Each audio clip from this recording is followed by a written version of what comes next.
Welcome to the live stream. We're here to answer questions about FPV. I've heard that you should start a live stream with a thrilling and energetic intro. I don't believe it. I'm just going to roll right into my stream. And,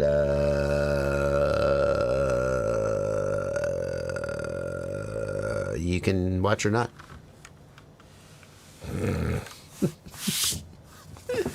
It's good to be back with you guys. It is very, very good to be back at home. Oh, I tell you, it was nice to see my wife and kids again. But the first time I typed on this, my good old keyboard, the first time I typed on instead of my laptop keyboard, I was like, oh, yes, this is what I need. It was good to be back. It's good to be back with you guys. We did a little stream from the road. I thought it went really well. For those who, well, you were there. Did you guys, Blunty, how'd that go? That went really smoothly, didn't it? I think so. Yeah. Seemed like it went good. And even honestly, even like the lighting was, I watched back, it looked okay. Like I was sitting in front of a window and I had, of course, my fancy new Sony FX30 cameras, which are able to make the most of a bad lighting situation in a way that my older camera couldn't. And I used the hotel room TV as a secondary monitor. And anyway, I think I have shied away from live streaming from the road in the past because I want to have good quality live streams. I don't want to have frustrating, shitty live streams. I'm just like, I'd rather just not do it. But that went really well. I would consider doing that again in the future if I went on any trips. But, I mean, I'm not going to... When will that happen? I don't know. Happy Mother's Day to all the moms out there watching this live stream. All of one of you. Statistically, less than one of you, based on the number of streamers. If you're a typical dude, it's Mother's Day. Call your mom. Not right now. You're watching the stream. Tell her Bardwell said Happy Mother's Day. Who's Bardwell? Is that one of your friends?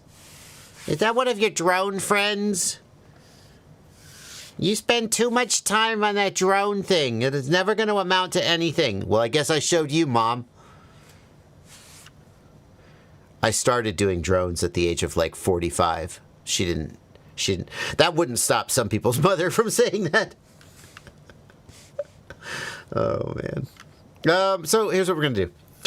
That nasally guy. No, that is dead on. That's dead on.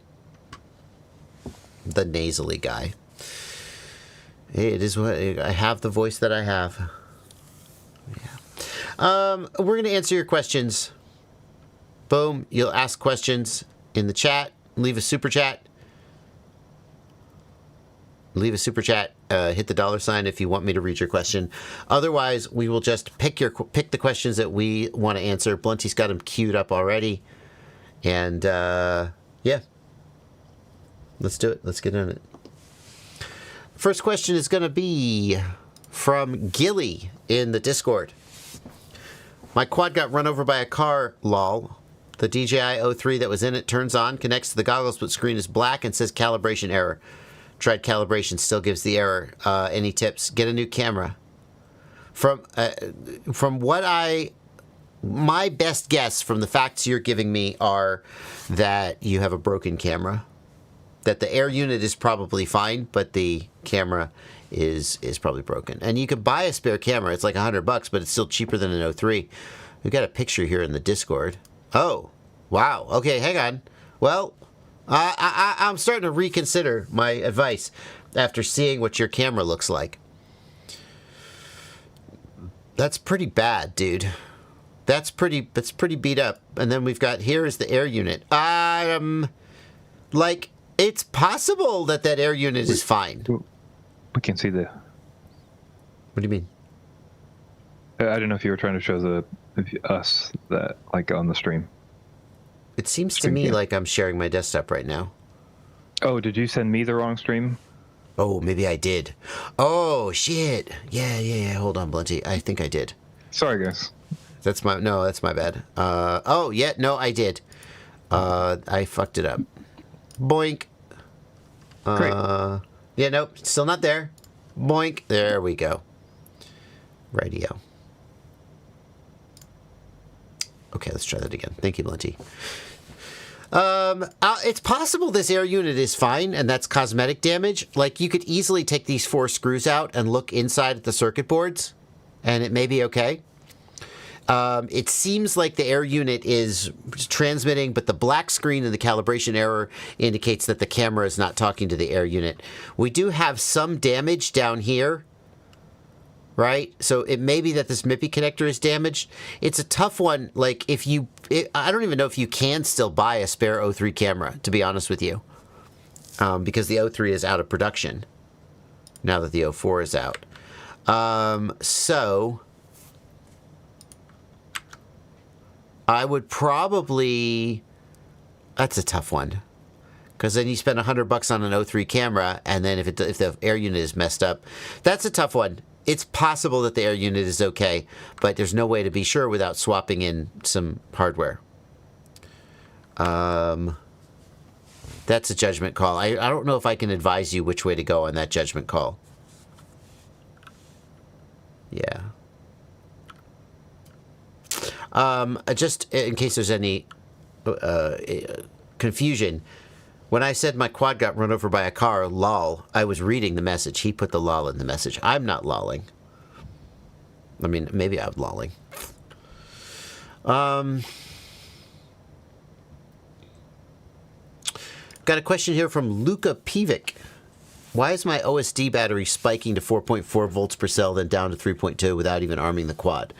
It is extremely unlikely that the battery is actually doing that. And in fact, you say I've switched to different batteries. You have an issue with your flight controller's voltage sense circuit. This doesn't affect the functioning of the flight controller in any way. I think it's extremely unlikely that the actual voltage to the flight controller is spiking like that. I guess you could get a multimeter and test the voltage at the flight controller to see if the voltage is actually spiking, but I think it's far more likely that the voltage sense circuit on the flight controller has been damaged. This is not uncommon, especially if the flight controller got wet. I've heard of this happening after it gets submerged. And so, I mean, if you can't sense your voltage, then you still have a problem, but it's a different problem than if your voltage was actually doing that. One thing you can do potentially is you can go to the power and battery tab. Let me plug a real flight controller in. Hold on. About to make a USB noise that isn't a real USB noise. Wait, does this have iNav on it? This flight controller might have iNav on it. Nope, it doesn't. Okay, great. So go, first of all, does your ESC have ESC telemetry is the first question. If your ESC doesn't, then what I'm about to show you doesn't work. What you're going to do is you're going to go to the power and battery tab, and you're going to change the voltage meter source from... You're going to change the voltage meter source from onboard ADC to ESC sensor. If your ESC has ESC telemetry, and if it has a voltage sensor, which it probably does, then you can bypass the flight controller's voltage sensor and get valid voltage readings from the ESC through this method. If not, then it's likely that the flight controller is never going to accurately measure voltage again. And if you can find a way to still use it, that's up to you. But probably for a lot of people, that would just be a retired flight controller, sadly. Okay. Deso FPV asks, I have Goggles 2 and normal batteries for them. How do I get the longer wire and the ability to run 3S batteries on the Goggles 2? What I recommend you do, strong recommendation, is that you buy the Speedy Bee Goggles Beck. This is, in my opinion, the best way to power the Goggles 2 off of a standard LiPo. Now, make sure that you pick the correct cable. The default is the G2. The V2 goggle has a different size plug. If you have a standard FPV goggle, you would pick this one because that's the same size plug used by most of them, like analog goggles and so forth, Sky Zones, etc., Fat Sharks. But for the G3, you would pick this one. And what that lets you do is plug in, there we go, plug in basically any LiPo, I think from 2S up to 6S. Now, the Goggles 3, I think they require something like 11 volts. No, they go down to 2S because this outputs 9 volts over. Yeah. So with that cable, you can power it off of 9 volts. And you could use any battery you want. Here we go. 3S to 6S. Okay. So 3S to 6S input, and you power the goggles, and that would be my recommendation. Now, you might say, but wait, can I not just buy a cable and plug the battery directly into the goggles? Absolutely, you can. I think this is the better way to do it because this lets you use any battery, 3S to 6S. You just grab whatever you've got, you plug it in. And this just feeds the goggles a constant 9 volts, but it does have an adjustable voltage alarm, which is very nice. This didn't used to have an adjustable low voltage alarm. It was just a fixed value. Now we can set the low voltage alarm to whatever we want. Well, any one of these values, 9 volts, 10 volts, 12 volts, etc. And it'll start beeping. The original V1 of this device would just kill your battery, and basically the screen would start flashing, but it, you just would die because you wouldn't notice. So yeah. And the other cool thing about this that I like is this is just a generic USB PD converter. So it doesn't do like ultra fast charging. I think it maxes out at, is it 9 volts? Maybe it does 12 volts. I don't think it does 20 volts. But you could just use this to charge your phone. You could just off of a standard LiPo. And I just find these, I just have 3 or 4 of these that float around my backpack. And like, oh, my phone is getting low. Boom, plug in a LiPo. I need to run my goggles. Boom, plug in a LiPo. They're just super useful for all kinds of things. So that would be my recommendation. We have a big super chat. I normally save super chats till a little later in the stream, but for a $50 super chat, let's take this one from Reed P, who asks, what do you love about FPV? Do you still love doing this full time? What keeps you going? What content wouldn't you produce anymore if you were to win the lottery? Tough questions, I know. Just wanted some reflection. Well, thank you for a $50 super chat. I will indulge you. Thank you for your donation. As I have gotten to this stage of my YouTube career, I make less content that is like feeding the algorithm and focus more on content that like legitimately interests me. So like I like product reviews really pay the bills. Not literally, like I don't literally get paid to do product reviews. Bardwell finally admits he's paid to do product reviews. No, that's not what I mean.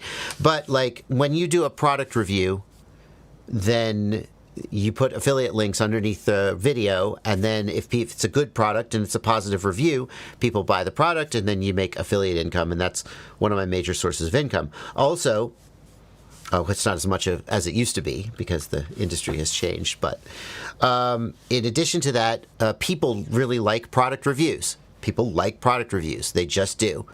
I watch reviews of laptops that I'm not in the market for a laptop.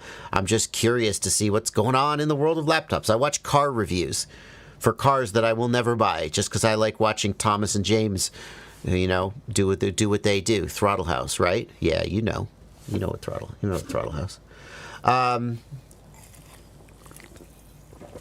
So I make more excuse me, sorry, terribly rude. More products that I'm legitimately interested in. And not to say that I ever did reviews of like products that I like wasn't interested in. There is a graveyard of products over the course of the last 10 years where manufacturers sent me a product that they thought I might want to review, and maybe I even sort of indicated that I would review it. And then when I got it, it just sat on a shelf, and every time I thought about making a video about it, I was just like, nah. And then I didn't, which is, some would say, irresponsible, bordering on unethical, but it is what it is.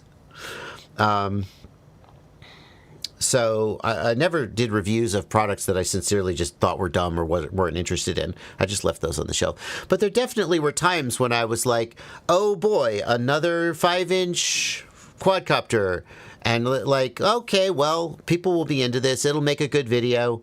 Let's see. Let's give it a shot. Let's talk about, what's new on this. Whereas I might today just be like, meh, I don't want to.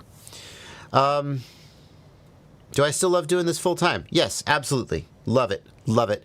Would not, even like if I, as the drone industry changes, we've seen the drone hobby and the drone industry change a lot in the last 5 years or so.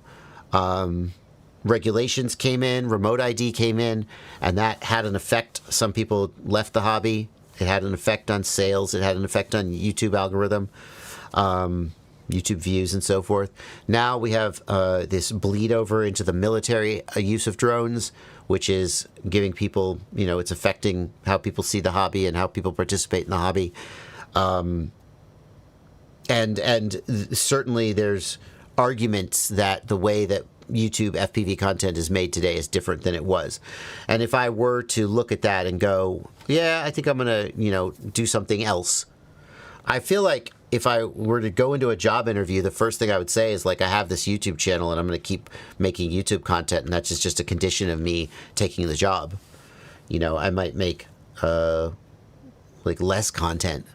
If you look at Stinger Swarm was a full-time YouTuber for a while. He doesn't post as much as he used to. He has a job that he's doing, and but he still comes out and posts every now and then. Like, I assume he has a job he's doing. He's not posting enough on YouTube to be making a full-time income from YouTube. So presumably he's got a job that he's doing somewhere, but he still comes around and posts, when there's something interesting going on. So, like, I definitely love doing it full-time. Even if I did something else part-time, I would still be doing this part-time. What do I love about FPV? My favorite thing, so obviously, well, maybe it doesn't go without saying, I love flying FPV drones, right? It's so satisfying to just get in the air and fly. And every time I do that, every time I manage to get together with folks at a race or just hanging out, freestyling is my absolute favorite. You go to a race, you have a good time. There's a lot of people there. It's fun, but also at a race, there's a little bit of stress. Because you're racing, and the next heat is up. Am I ready? I got to charge a pack. Whereas when you just go out and freestyle, it's just completely relaxed. You're having a good time, and there's only as much stress as you want. If you're like, hey, I wonder if I could get this trick. Yeah, you go for it, but it's mostly just a good, fun experience hanging out with the dudes. Yeah, obviously I love flying FPV vehicles, drones, aircraft, etc. And I love helping people. I love, my favorite thing, and the reason I got into this was about a desire to help people solve problems, to get people over the learning curve of FPV. And I still love that. And anytime, because you're up in the middle of the night and you think, well, is this what I want to do for the rest of my life, or is there something else that I want to do with my life, And I think that helping, the desire to help people solve problems, and enjoy a hobby or a career, I would still want to do that. And if I, someday was just like, screw drones, screw FPV, I don't want to do this anymore. Well, that means I would just have to start from scratch in some other domain, trying to become a trusted expert who helps people solve problems. And it would seem, I mean, obviously, sometimes people just decide to reshape their whole life, you know, and just move to a different country and have a different career and have a whole second stage to their life. And then like, oh yeah, didn't you used to be a famous writer and now you're, you know, I don't know, whatever. But it just seems in a way like that would be kind of a waste, because I would still want to do the same thing, get the satisfaction of helping people, solving problems, and I would just have to start from scratch with some other domain. But, you know, what would happen if that were to happen? Here's how it would play out. You know, now I'm just thinking it through. Just like one day I just got super interested in RC aircraft and drones and FPV, and I just was like, oh, that's so cool, I want to do this. And then slowly became an expert and then became a content creator. Like, who knows if one day I'll just be like, oh my God, look at this new thing that I'm super interested in. You know? Like, I look at Schizo. A lot of you guys don't know who Schizo is. He's a FPV pilot from way back in the day. And he's still, I'm pretty sure he still flies FPV every now and then. I think he got super into pinball cabinets and restoring and maintaining pinball cabinets. And he was doing live streams about pinball. And then I think he got into like big 3D planes or helicopters, you know? And so, like, someday maybe something else out there will catch my interest, and I'll just be like, this is my new passion. And then I'll just be the Bardwell of that, because that's just who I am. Thank you for the donation, Reed, and I hope you enjoyed the answer.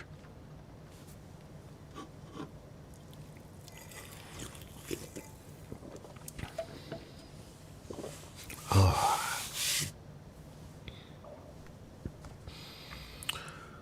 Oh.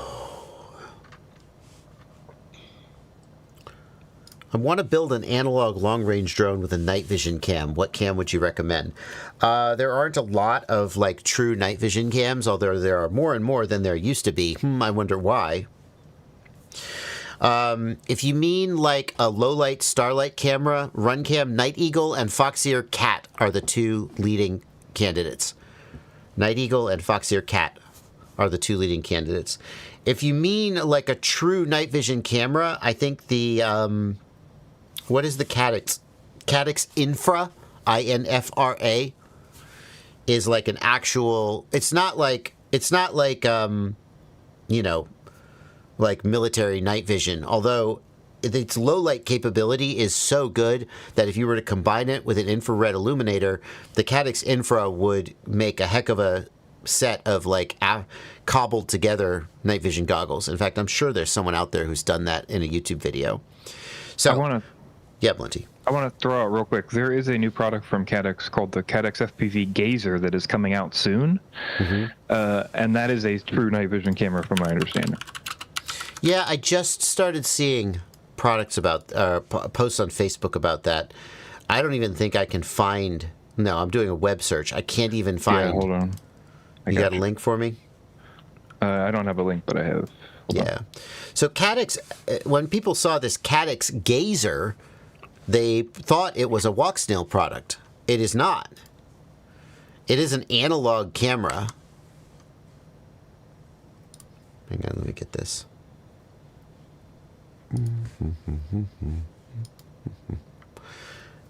It is an analog camera,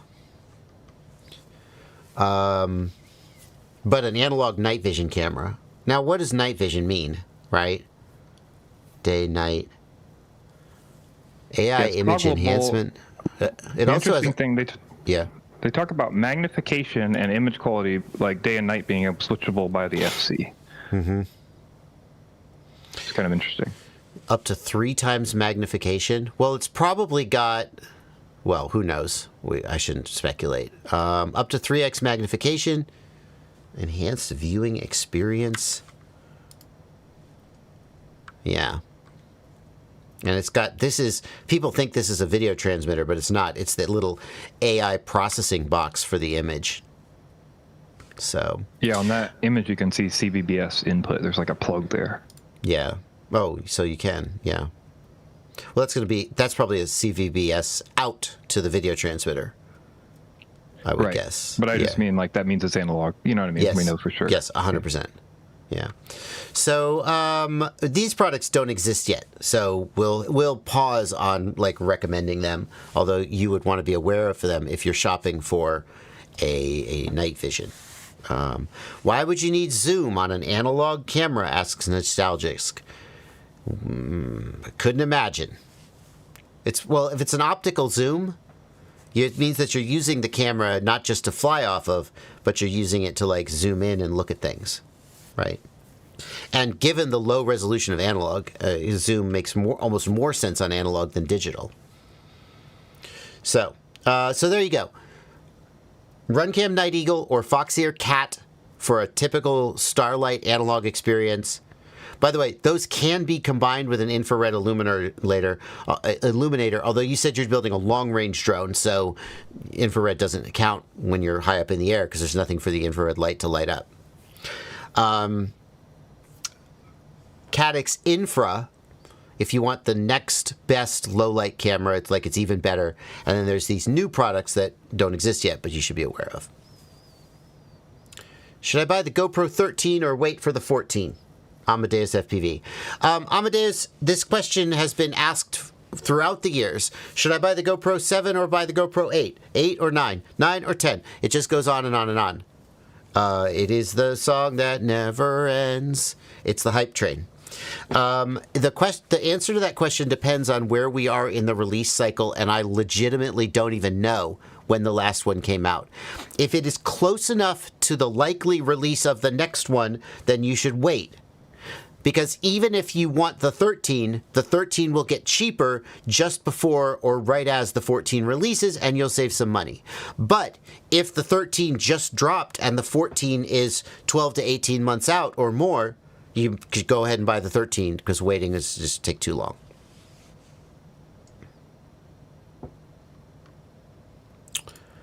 Let's take a super chat here from Cole Seng, who says, is there a way of tuning that I can fly 6S quads on 4S without using the motor output limit? You have it backwards, dude. You want a 6S battery on a 4S motor. Oh, okay, yeah, I got it. Well, yes, the tuning does matter. When you've got such ridiculously high kV motors, you have to dial back the PIDs a little bit. But the real question is, are you going to desync and smoke a motor? So in the ESC, it's strongly recommended when using very high kV motors to turn the timing all the way up. Right? Turn the timing to high or 25 degrees or whatever it is in your software. That's highly recommended. In BL Heli, there was a setting called DMAG protection, and you wanted to turn that to high. I don't know that AM32 has anything similar. Yeah, your main goal is to prevent the ESC from desyncing or frying. As far as PID tuning, I would start by turning the master multiplier down a little bit. Because you're going to have so much power coming from the motors, the PIDs are likely to be a little too high. And then beyond that, you're just in the realm of PID tuning. Eric Clevin, thank you for a $10 super chat. I have an opportunity to fly a drone to film a rocket launch. Due to the high RF environment, I'm worried about losing connection. What can I do to keep a strong link? Using ELRS 2.4 gigahertz and DJI O3. Okay, Eric, so a couple pieces of advice here. And I should say I have never filmed a rocket launch. So all of my information is sort of general theoretical, not actual speaking from experience. You will be more of an expert than me on how to film a rocket launch after you do it. Number one thing I would do is I would use Radiomaster Nomad module with an XR series receiver. Now, this may not be an option for you because you may be already locked in on your gear. But anytime you're in a situation where you suspect that you may experience interference on one frequency band, the Nomad module can do what's called crossband, or they call it X-Rossband, crossband. And that means it's operating in 2.4 and 900 at the same time. And so if one of them experiences interference, the other one will pick it up and everything will be hopefully fine. If you're in 2.4 gigahertz, you can still get some benefit by having a diversity receiver, right?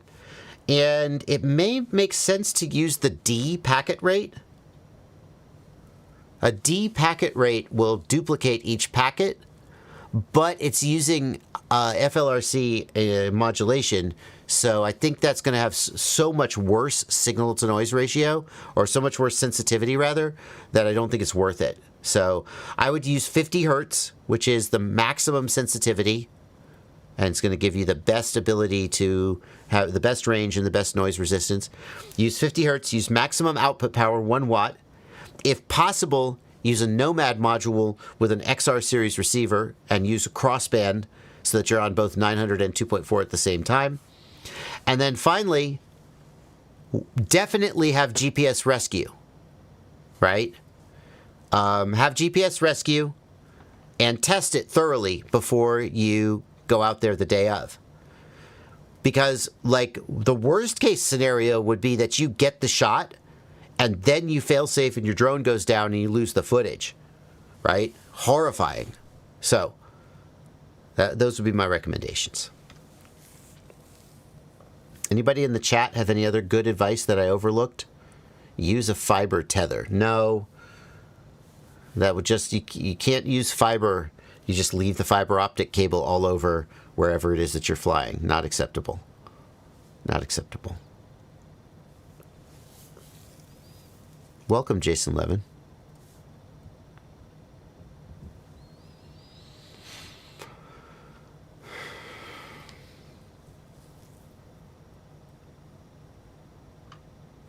Okay. Here's a super chat from Devin Felix. Thank you for $10, Devin. Is there a way to increase the number of MSP in the ports tab? I'm trying to install Phoenix MRID on my 7-inch with the Velux F7 Cine FC. When I enable MSP and hit save all ports, get reset. Running O3 with MSP also. So I think there's more to this story than we're getting. Devin, what I would ask is, can you show me your ports tab just before you hit save? Because, hang on, plugging in. Sorry about the doo-doo. That's me, not your computer. If we go to the ports tab, if you set up your ports tab, so like Serial RX, let's put Serial RX here, and we've got TBS Smart Audio here and GPS here. If you set up your ports tab in an invalid way, like if I enable Serial RX and I enable GPS, save and reboot. What it does is it resets the ports tab. Do you see that everything in my ports tab is gone now? And I assume there's a good reason why Betaflight does this. But, like, from a user's perspective, that makes no freaking sense. Like, if I've got my ports tab set up in some way, and then I do something invalid, it should just reject the invalid change. It shouldn't just wipe out everything. But, okay, so be it. So if you're enabling MSP or something, and it's rejecting it, I think you've done something else. So let's just put it back the way it was. We'll just default it by typing defaults in the CLI. We'll go back to the ports tab. Oh. Cool. Why did that not fix it? Okay, fine. Fair enough. I thought that would, okay. Let's make some, I don't know.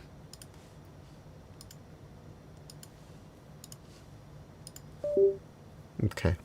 Can you not enable GPS and MSP on the same port? Asks Devin Felix. I don't think so, no. So there are some times when you could have two things enabled on the same port. For example, if you have Serial RX, you can also enable telemetry on the same UART, because some telemetry protocols are enabled separately from the Serial RX. So for example, if I'm doing Crossfire protocol, telemetry is baked into Crossfire. We don't need to separately enable Crossfire telemetry. And you can see here that there is no such option. But if mostly FreeSky, if I'm doing FreeSky protocol, I would enable FreeSky or SmartPort telemetry on the same UART, or I could. Actually, it's really just FreeSky telemetry that does that. Anyway, so we can enable FreeSky telemetry on the same UART that we enable Serial RX, and when we come back to the ports tab, watch, it will... Shut up. That should work. That's supposed to work. I don't know what my problem is. Hang on.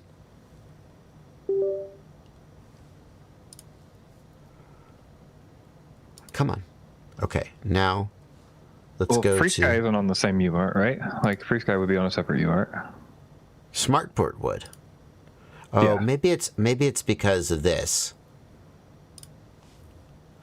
FreeSky, old FreeSky D16 telemetry is on the same UART, isn't it? I'm not aware of that being the case. I thought it's just all SmartPort on the other. Like, it's an F-port does both ways, right? But F-port doesn't require you to enable telemetry. That's my memory. It's been okay. You're right, but it's been so damn long since I've set this up.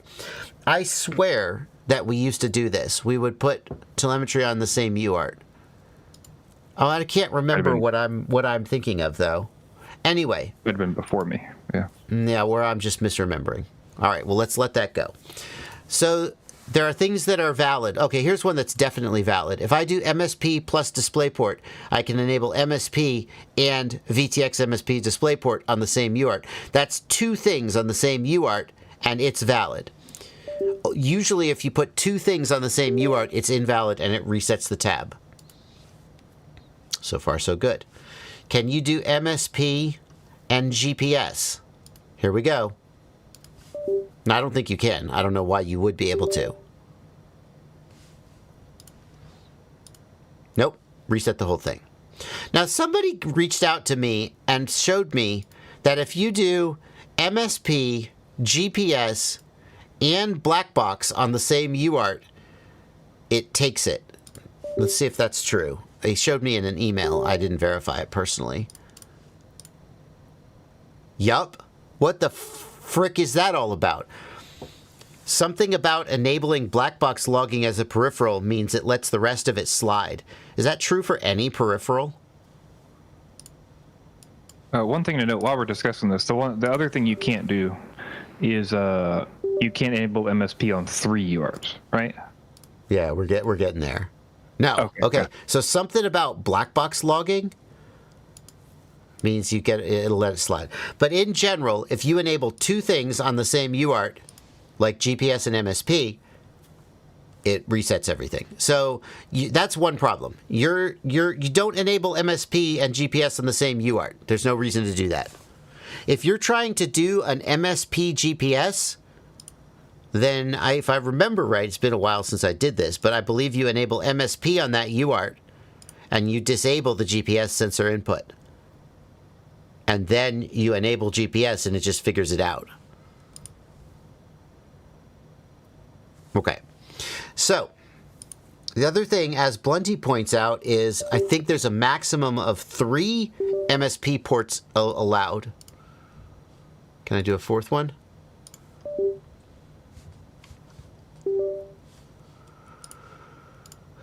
Nope. Okay, so that's the other limitation. All right, Devin Felix, hopefully that helped you solve your problem. A little bit of info about the ports tab.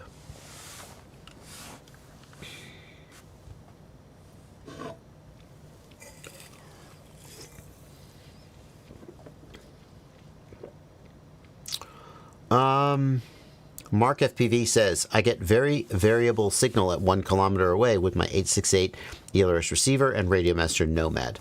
I tried a lot of different antenna positions, nothing works.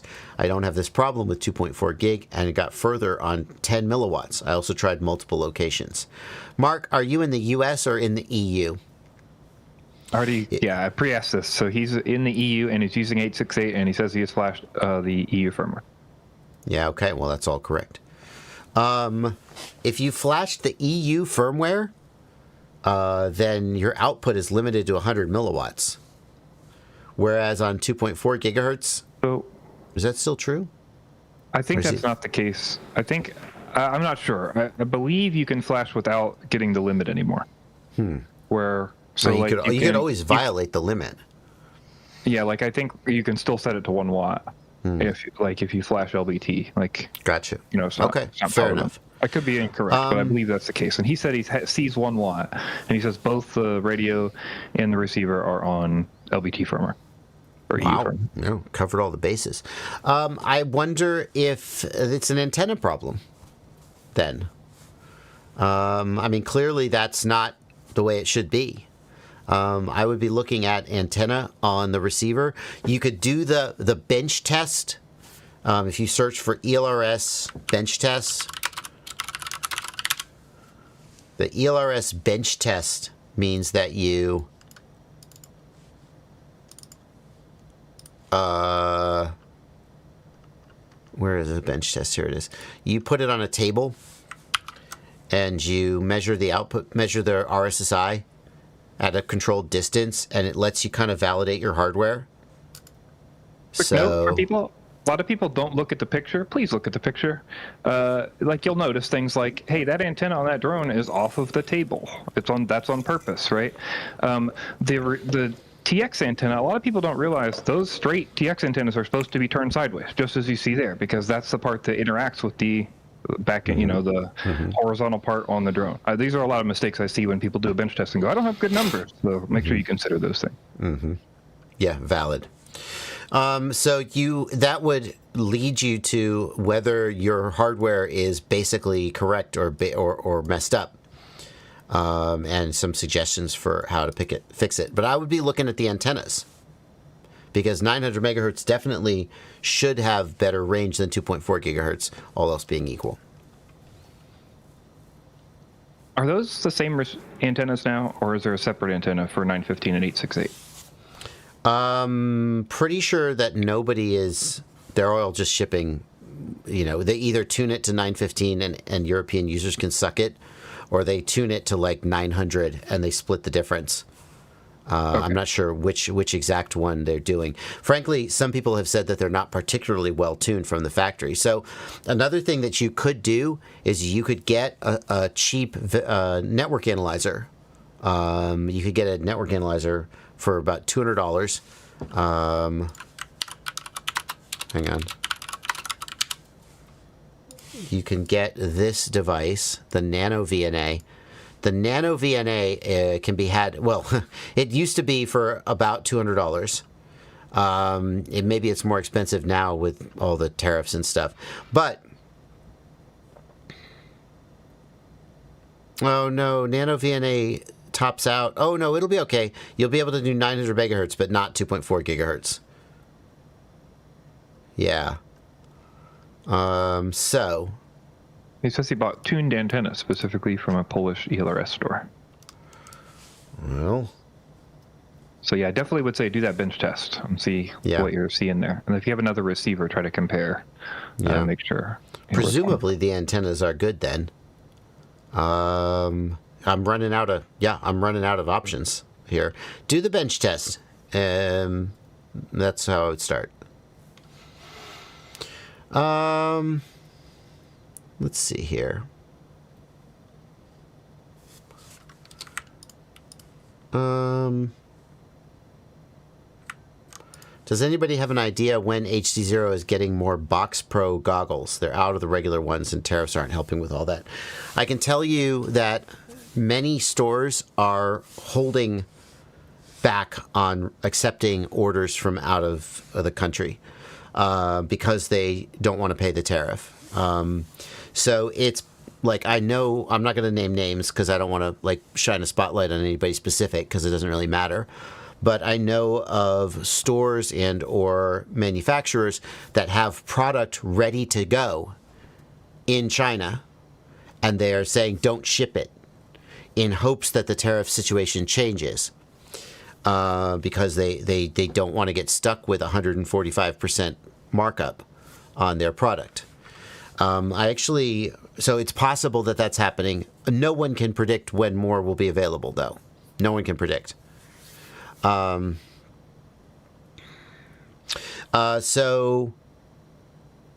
one thing I saw that today that just another example of why these tariffs are just absolutely screwing small businesses. Like, sales tax is collected by the store and paid to the state at the end of the month, right? So if you have a cash flow, like, you get to hold that money until the end of the month, and then at the end of the month you pay the government. Tariffs are due 1 week after the product is received, if not before the product is received, which creates a huge cash flow problem for companies because, like, if that product doesn't sell, then you're just out the 145%, and you don't get it back. I also heard of another situation, a customer who paid the tariff, the product was defective or whatever, they did a return, and the vendor refunded their charge. But since the tariff was paid by the customer to the shipper, not to the manufacturer, they didn't get a refund on the tariff. And when you're paying 145% tariff on a product, that means you lost more than the price of the object in the tariff, and you're never getting it back. So, really loving all the winning. So, this question from Fagu. Fagu keeps asking, how do you bind two Express LRS receivers? I know the chat got you taken care of. Fagu, you just bind the first receiver, and then you bind the second one.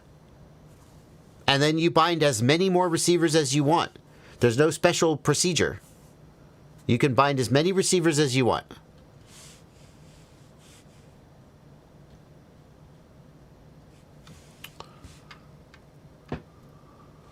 Yeah.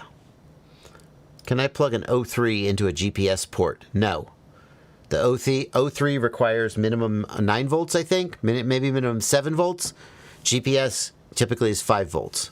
You cannot do that. Can I use the Pro controller for HDMI out with my DJI FPV as well as my O4 Air units?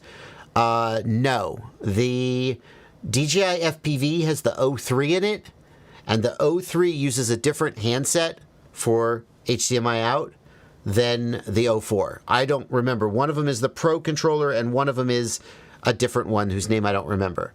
What you want is a product called Cosmo Streamer. Cosmo Streamer. It can do both.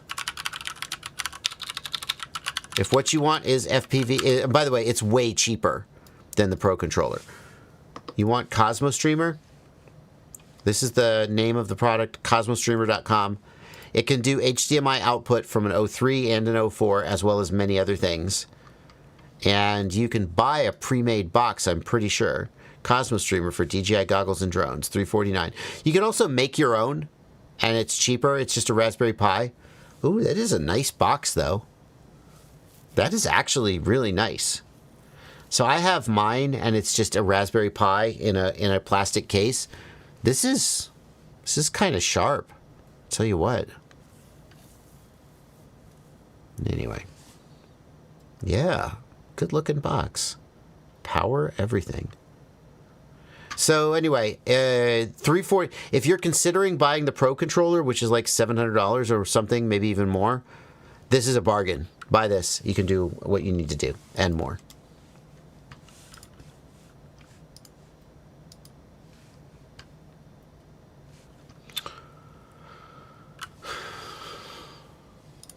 Quadratic wants to know if a 60 amp ESC is enough for 3115 900 kV motors. Yes, absolutely. Absolutely more than enough.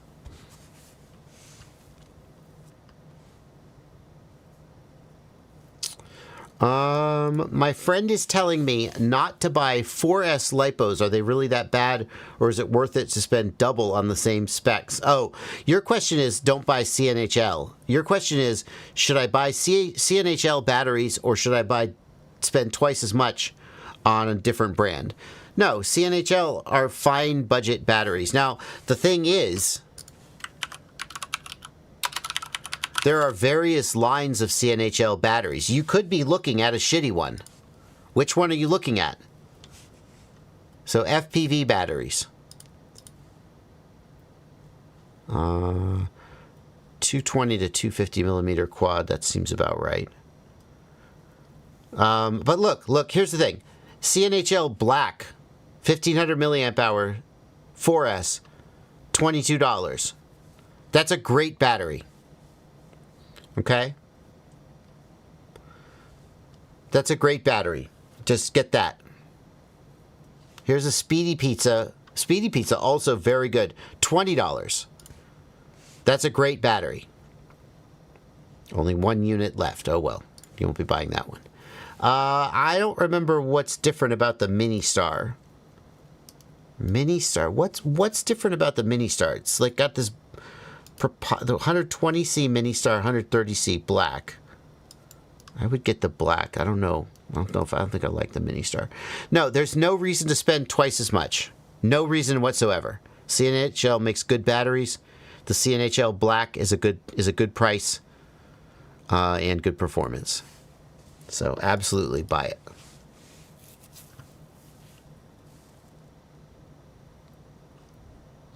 Whoopverse. There's no way for me to tell if you need to change your rates just by looking at video. There's no way for me to tell. Only you can try, and what you need to do is lower your rates and see if you fly better. Don't just lower your rates, fly one pack and go, I don't like it, because obviously you won't like it straight off the bat. You just need to lower your rates and test it. Can I bind my V2 goggles to my 04 Air unit? No, you cannot, and you probably never will be able to. Is there a special way to ask questions so he reads them? Or is it just chat messages on the screen? Yes, there is a way that you can almost guarantee I will read your message. And it involves money. God, what a world we live in. You hit the $ down here, you hit Super Chat, and then you put in some amount of money. And it doesn't have to be $500. And then I will read it. Otherwise, it's just totally our call which ones we take and which ones we don't take. Like if Blunty doesn't queue your question, I probably won't read it. Even if Blunty does queue your question, I might not read it because I'll just look at it and go, nah, I don't feel like it. So, but if you leave a super chat, I will almost always read it. No super chat. By the way, no super chats queued right now. Oh yeah, no, we queue them manually. I got a dude. I got a dude with a queuing finger. That's me. It's a me, a Blunty. If there's anybody whose affect is not, it's a me. It's you, Blunty. I think it would be... That's accurate. Yeah. And I'm not going to insult you by asking you to do, your impression of Mario in the style of It's Blunty. I think that would be insulting. But I'll do it. It's me. Actually, you kind of say that. You kind of just did say that. That's what tipped me off. Anyway. How often will I have to buy spare parts as a beginner? All the time. Constantly. Constantly. All the time. Every time. Listen. If you're trying to save money, then you will fly over a grassy field with no trees, and you will fly slowly and carefully and try really hard not to crash. And if you do this, you can go months at a time without breaking anything. And if that's fun for you, more power to you. There are people who fly RC planes and RC helicopters, and for these people, every crash is a disaster. But with quadcopters, when you crash them, a lot of times you just get back up and you fly again. So we fly them more aggressively and we crash them a lot more. What I'm getting at is that it is possible to fly in such a way with such care and caution that you almost never crash and you almost never break anything. Typically, though, the way that we fly mini quads involves going real fast, close to objects, trying to do tricks, and you crash and you break something. And if you're doing that, you will be buying parts every time you go to fly, potentially. So, what kind of budget would you recommend? The absolute minimum is going to be props. Props are like $4 a pack. So, like, absolute minimum would be, like, $20 a session for props. Again, depending on how hard you fly. But it's easy to chew through props. So, like, you go out to fly, you bust 2 or 3 sets of props, let's say $20 every time you go to fly. If you add in, like, I broke an arm on my frame, I broke a motor, I would say, I mean, if it's $20 every time you go fly, does that mean it's $80 in props every month? Probably not. Let's say you're going to spend $40 in props every month, roughly. 10 sets of props. That feels like some people will spend much more than that because they go hard and they just bash their props up. Some people will spend less. Let's say $40 in props, and then in terms of I broke a motor, that's going to be $20. I blew up a battery, $20. Let's say $100, $250 a month is like just what it takes to stay in the game. Okay? And then if you add in, I'm saving up for a new set of goggles, I'm saving up for my next drone, $200 to $300 a month. And when I say it like that, I'm like, how can anyone be in this hobby? Now, hang on. Wait a minute, says the Tiny Whoop pilot. Sorry, the Whoop pilot. Wait a minute, the guy who flies little 65mm drones. I don't burn through props, I don't break my drone, and my batteries are only $5. They're only $3. Yes, if you really need to save money, get like a little 65mm drone. You're going to spend so much less on batteries, props, etc., and you can buy a whole new drone for around $100, $120. Do it. That's right. But I'm thinking about a more sort of 3.5-inch to 5-inch or maybe even larger drone. There, I think that a realistic budget is $200 to $300 a month if you include saving for other gear. Anyway. Let's get the super chat. Got a few more super chats coming in.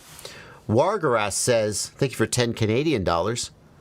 I got T-Hobby Cine 60 motors and a bit confused with the specs showing op temp 138C with 6143 props. Isn't that a dangerous temp? No, that's not dangerous.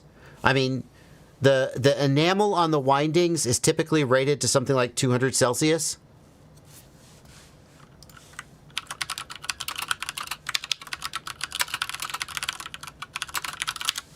If my memory is correct.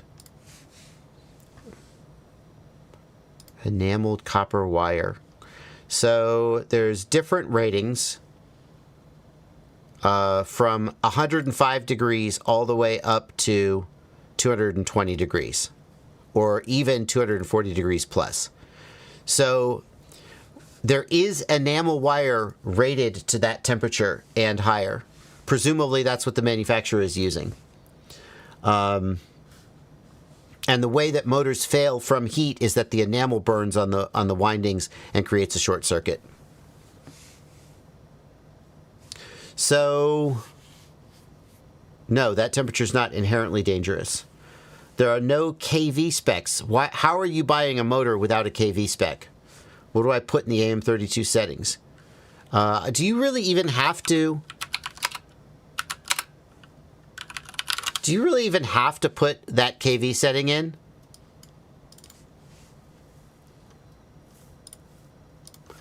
Like, that's related to the welcome back to the channel. Low voltage stall, and I'm not even sure.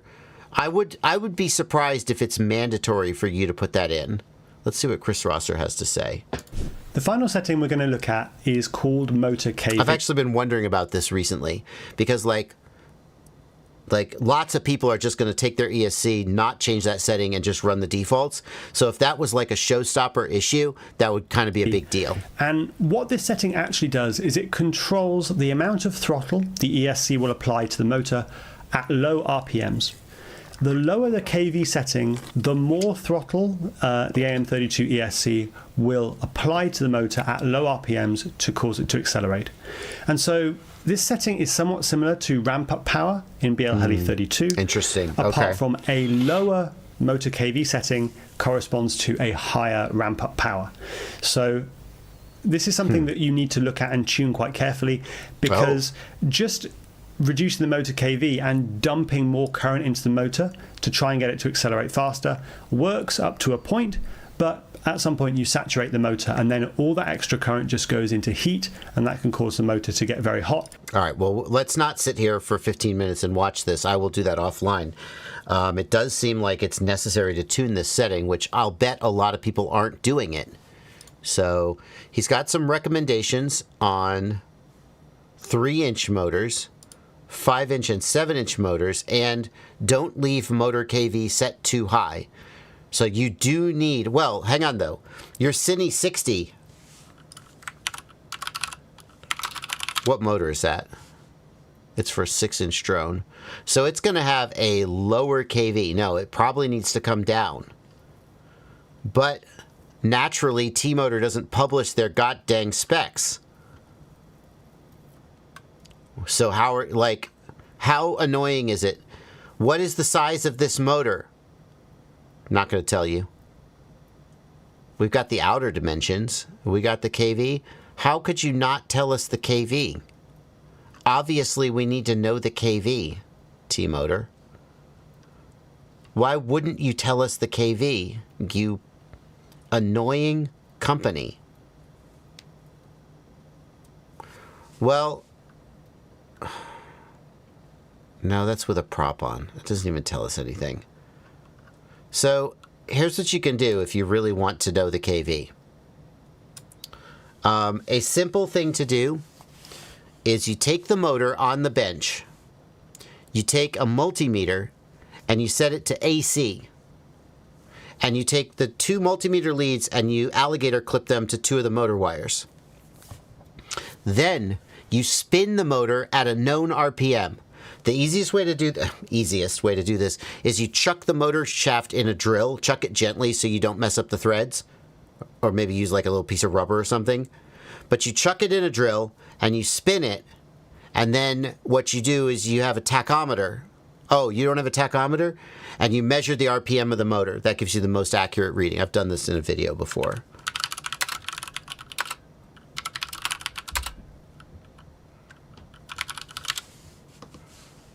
Here, you can see me do it. I'm Joshua Bardwell, and you're going to learn something today. I'm Joshua Did you Bardwell. know that the motors on your quadcopter are not just motors, but they're also electric generators? Yep, It's true. It's true.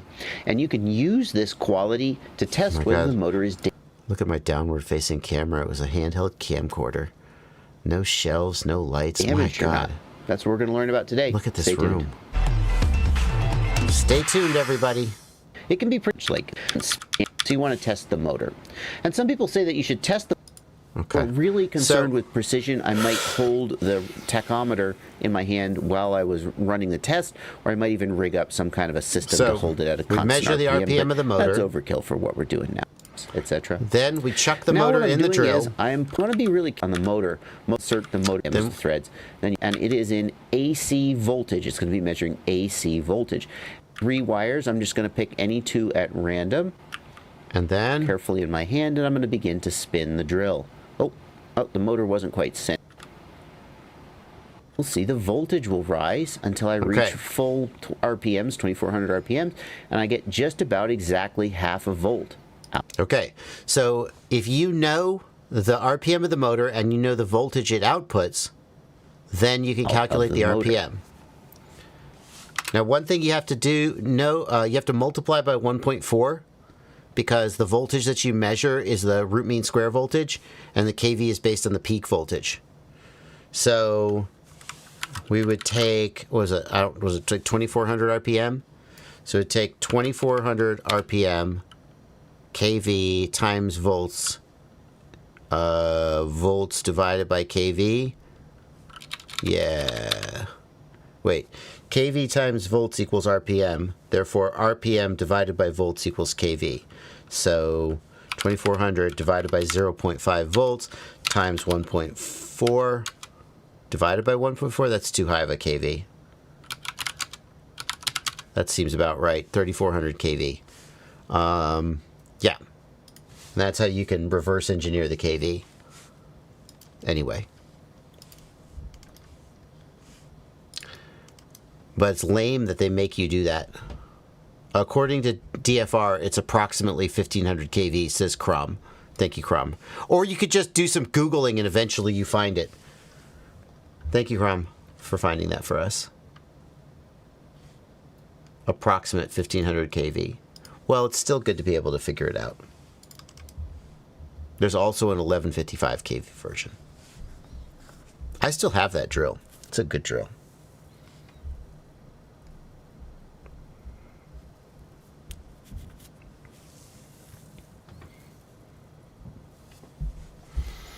Tell me why I should go into custom builds over the Avada 2 that I have. Nope. Nope. Nope. If you're not motivated enough to, that's a nightmare, dude. That is a path of broken glass, tears, and heartbreak. Building FPV drones, don't do it. No one should do it. No one should build FPV drones. No one should fly FPV drones.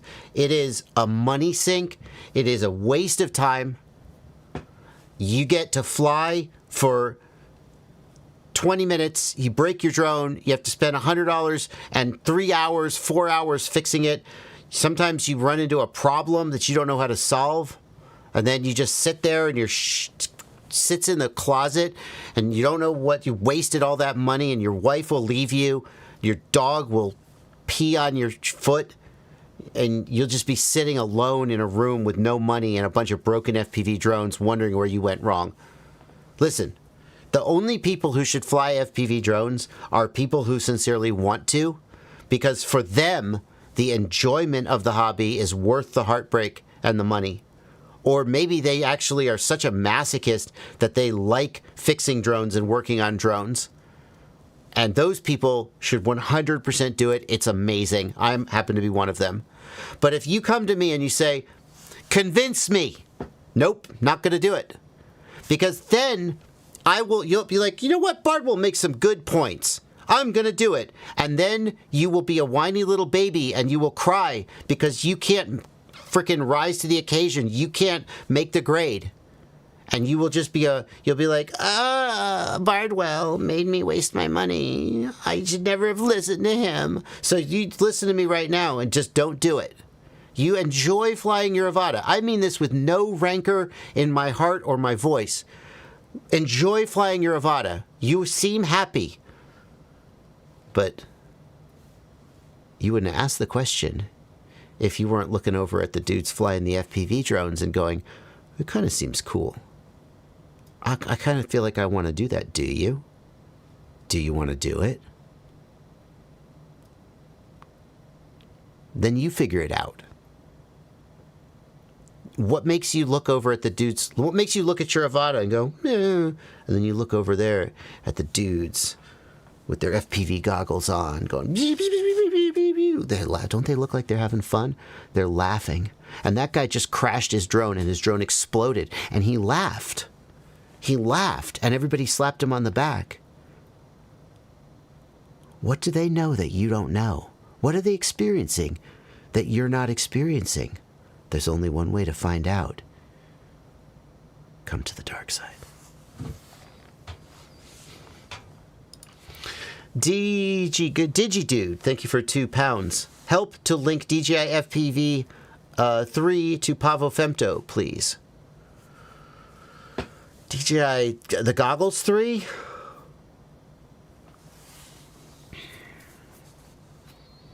So DigiDude, thank you for £2. I'm not going to be able to walk you through that here on the live stream. There's just like steps that you have to do and you're not doing them. What I can show you, so I've got a video showing how and I'm going to look up here in the upper right-hand corner. Stop. I've got a video here showing how to set up and install a DJI system on a drone. Now, some of this you don't need to do. Like, see this part where I'm installing the air unit? You don't need to do that. Your air unit is already in your drone. But then we come to activate the DJI goggles and update the firmware. Bind the VTX to the to the goggles. Ham unlock. Those things you need to do. So, like, I guess I would send you to this video and hope that what you've got in this video is enough, even though it's not your exact setup, that you could sort of extrapolate and figure out what you need to do. What's your opinion on the Chimera 7 Pro V2 04 plus 8,000 milliamp hour? The Chimera 7 has been a very, very good 7-inch drone. So the 04 is a good video transmitter. So like if you're looking for a 7-inch bind and fly, the Chimera is a solid choice. There are things about the Chimera that like the fact that the Chimera has these plastic side plates with LEDs, right? That like some people look at that and they go, I don't know if I want that, you know. But like as a drone, it's just a solid drone. So I wouldn't stress about it. It's a good one. Really good bad boy. Thank you for a $5 super chat. Boxer Crush, Nazgul Evo V204 ELRS, and other words that your wife doesn't understand. I get link quality warnings at 300 to 400 meters. Is that normal? No, that's not normal. Nope. Not normal at all. What HUD option would you use to monitor RX Link, LQ, and RSSI DBM? That is absolutely not normal. LQ warning. Make sure that you are at max power. Two things. Okay, two things. Really good bad boy. Number one, make sure you're at 1 watt output power. If you're at like 10 milliwatts, then yes, that's completely normal. And number two, make sure you are not at the F1000 packet rate. So Radio Master ships the Boxer and other radios set to the fastest, lowest latency packet rate, which sounds like a good thing. Don't you want fast, low latency? Yes, but it also has very short range. It's for racing. It's not for like, so at F1000 packet rate, that may be a normal link to get link quality warnings. So set the packet rate down to, I recommend 250 hertz as a good all round. Are the goggles 3 and N3 able to cross broadcast? Pretty chill. Thank you for a $2 super chat. Let me rephrase your question. If you have the G3, can you audience mode spectate someone who's using the N3 and vice versa? The answer is yes. The G3 and the N3 can cross broadcast. The G2 and the Integra can cross broadcast. But the G3 cannot broadcast the Integra or the G2 and vice versa. Doug McLeod, thank you for 10 Canadian dollars. Wouldn't it make sense to allow the control link to be handled by the VTX instead of a separate receiver? Well, that's what DJI does, Doug. That is what DJI does. And some people like it. But here's the problem. When you lose your video link, you also lose your control link. Oh, well, I don't like that. Like if I lose video, I want to still know that I have control of the drone. Maybe, well, how do you fly the drone without video? Well, it depends. If I'm high up in the sky, and especially if I'm flying a fixed wing, where I can just kind of let it glide, maybe I can, like, hope I get video back briefly and continue to fly. If I'm flying a drone and I know that I'm somewhere remote where there's nothing for me to crash into, I'm not going to injure a person or damage property. The worst thing that happens is that I'm going to hit like a tree or something. Well, I'll risk it. So I lose video and I kind of like level out and I climb and hope I get video back. Right?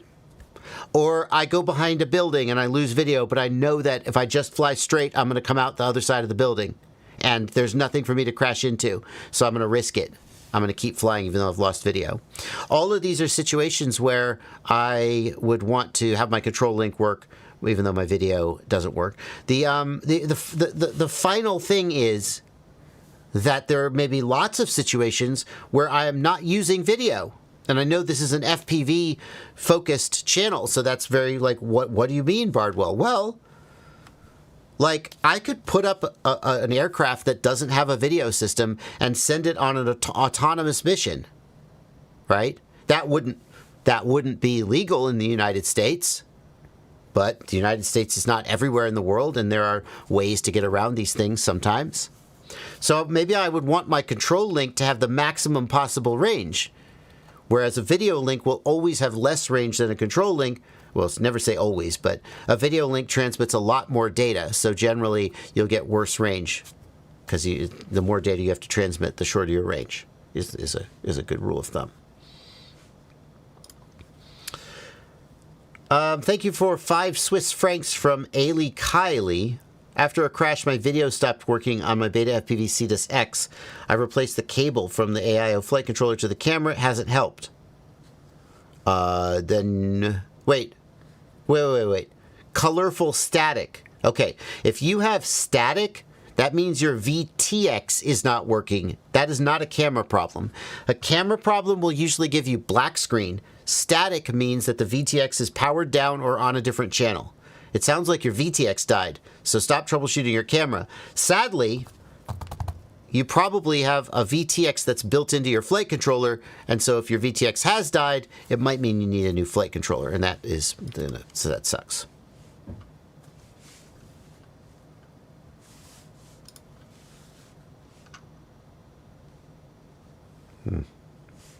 Oh, Blunty lost power from a storm. Wow. Oh, is he back? Are you back, Blunty? Blunty, no.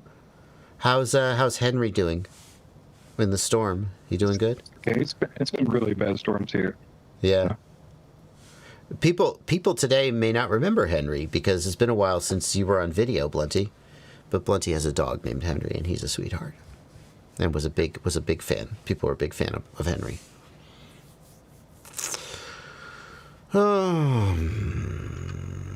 Let's see here.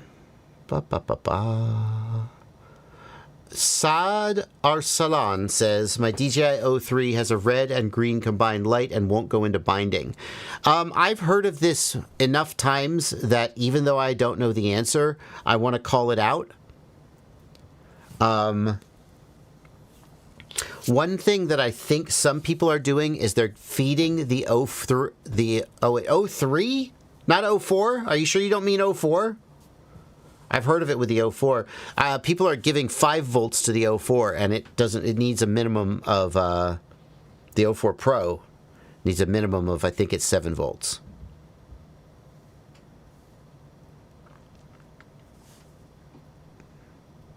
Other than that, the only thing I can think of to do would be to flash it and hope that brings it back to life. Felipe Rama asks, would you recommend a beginner to get started with DJI? Only if you have enough money to keep up with the system. It's a great system. People who get into it usually like it, right? That doesn't mean everybody likes it, but it means that most people who get into DJI like it and don't want to leave it. The main reason that people leave it is money, not performance. Again, these are generalizations. Somebody is going to be like, yeah, I saw Bardwell, and he said that everyone likes DJI, and no one ever leaves DJI. That's not what I said. I'm making generalizations, and I stand by them.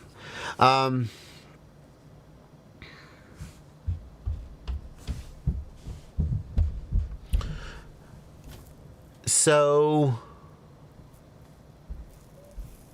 if you're scared of getting tied to them and regretting it because you can't afford it, maybe you shouldn't get into DJI.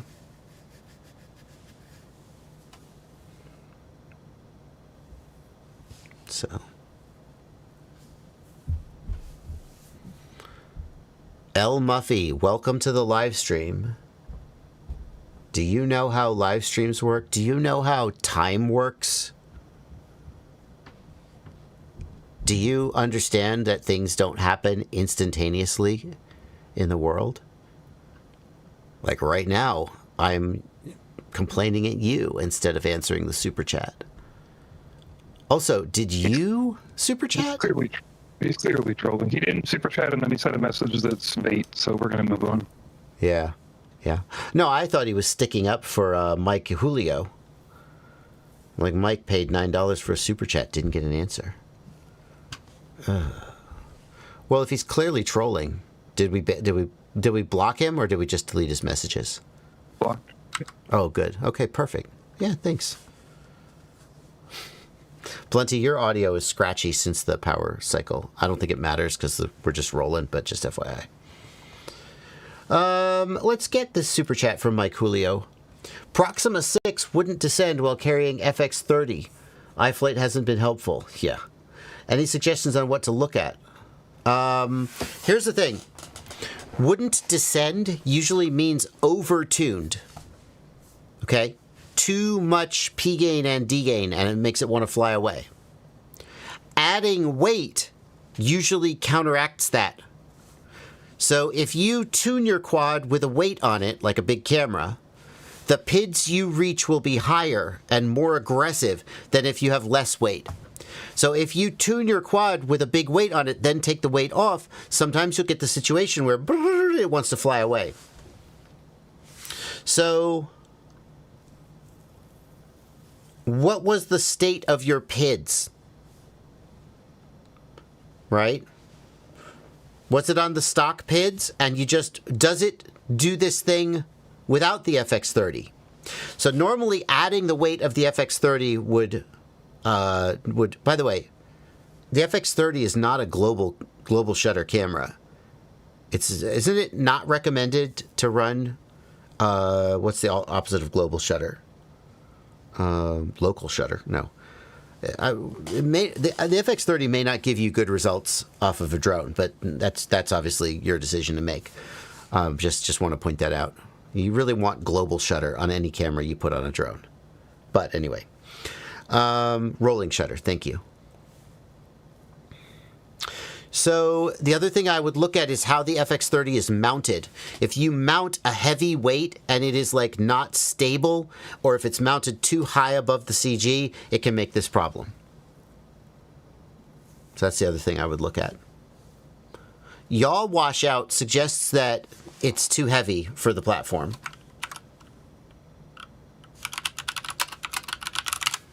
That's a 6-inch.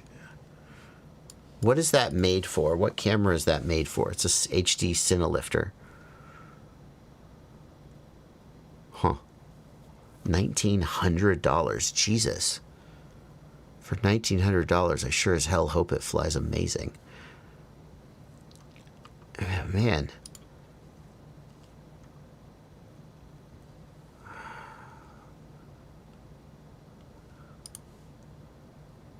I mean,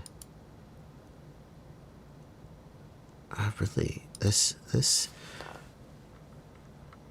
I don't know, man. I'm kind of skeptical of this type of frame design for big drones. It's clearly designed for a cinema camera, like the FX30. I'm not surprised to hear there's yaw washout. This style of frame often has problems with yaw washout, especially when it's heavily loaded. As far as why it's flying away, my first guess would be that there's something mechanically wrong with it. It's like you've got loose screws or something. This type of frame with lots of different pieces all held together with screws, if it's not like fully tight, you could get real issues with resonance. And I'm just like shooting from the hip here. I don't know. But $1,900, man, for frickin' basically a Cinewhoop.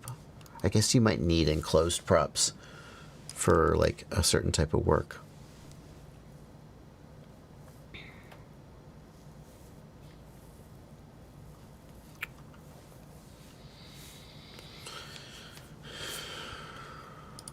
How did Blunty get his name? Says Guy Actual. He was a manager at a cannabis dispensary, or cannabis grow. Sorry, a grow operation. I guess. And I assume that he had that nickname before he got that job, but basically he was in the professional cannabis world for a long time. No, I made up that name after after I had that job for a while. Really? Yeah. I had the feeling that someone who ended up, as the lead cannabis engineer of a grow operation probably had been in the cannabis world since before he got that job as a customer, if not as a professional. Yes, it was because it was not a job, though. It was not a way I identified. So because it be prior to moving somewhere where it's legal and getting in the industry, it was a negative to be known. That's fair. You know what I mean? That's fair. You wouldn't walk around with the nickname. You know, it's human trafficker. Yes. When I give out business cards here, like for FPVFC, they do not have its Blunty on them. They have my name. Oh well, Why sure. would I? For FPVFC, sure. But also, I'm in Alabama. I wouldn't tell anybody my name. Nobody here could know my name. You know what I mean? It's just unfortunately that's the world we live in. People, No one there's here a can stigma based around it, and Yeah, fair. Well, thank goodness the world is just getting more and more liberal, and people like you, your life is just looking better and better. Anyway, do you register all of your 250-gram quads? If not, what happens if you don't?